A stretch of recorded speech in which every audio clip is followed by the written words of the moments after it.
High, সবাই কেমন আছেন? আসসালামু আলাইকুম। সবাইকে ঈদ মোবারক। ঈদের অনেক, অনেক, অনেক, অনেক শুভেচ্ছা। ইউকেতে আমাদের বাংলাদেশ থেকে একদিন আগেই ঈদ। সো বাংলাদেশের সবাইকেও ঈদ মোবারক। যদিও কালকে ঈদ। আর আমাদের এখানে আজকে ঈদ পালন করতেছি। আমার একটু ছোটোখাটো প্রিপারেশন ঈদের। এই যে ক্ষীর রান্না করছি। আমি ভালো কুক না, বলতে গেলে I M a terrible cook. তারপরও ট্রাই করতেছি। ক্ষীর রান্না করছি, এই যে রোস্টের জন্য চিকেন ম্যারিনেট করা, এই যে টুকটাক করার চেষ্টা করতেছি। এই যে প্রথম আমার ফ্যামিলিকে রেখেই মানে আমার আব্বু আম্মু বোনদের ছাড়া, শ্বশুর শাশুড়ি সবাইকে ছাড়া, দেশের বাইরে এবং আত্মীয় স্বজন ছাড়া, জানি অনেক খারাপ লাগতেছে। তারপরও যে বলে লাইফ গোজ অন।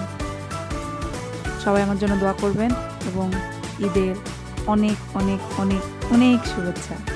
সবাই ভালো থাকবেন। আল্লাহ হাফেজ।